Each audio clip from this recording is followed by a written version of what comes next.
I want to just start by expressing my deepest, undying, eternal gratitude to each and every one of you.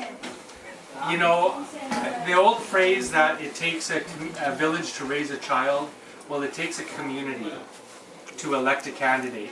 And I have no illusions that the only reason that I won this election was because of you.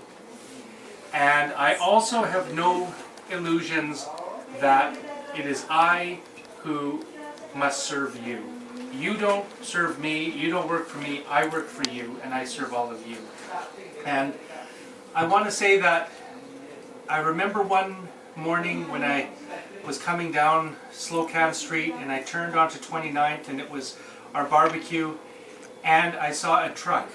And it wasn't just a normal truck. It was a truck with a big boom on it. And on the big boom was the Aklan Atiatahan Society supporting me, and I saw my friend Bobby Riffle and the Riffle family and the whole clan here, what I affectionately called my Manila Mafia,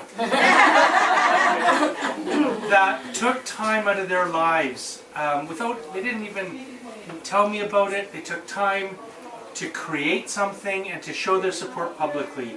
And I want to tell you that my heart, it swelled 10 times when I saw that, and I was so inspired and grateful.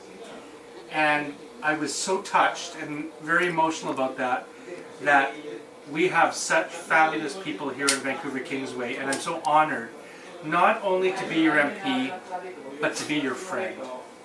And really, that's what I want to say, is that the best part of politics is not the policies, it's not the speeches, it's not Parliament, it's not any of that. It's the people you meet and the relationships you build, and I feel so incredibly humbled and privileged to know each and every one of you and to call each and every one of you a friend. And I want to thank you from the bottom of my heart and tell you that my office is there 24/7 for you. My home is there for you.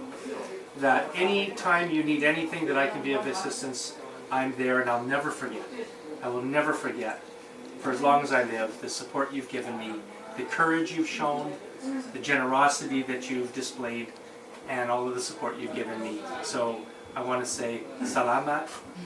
And I want to finish just by saying Easter Toko, Easter Joy, came into my office one day and she was steaming. That's my niece.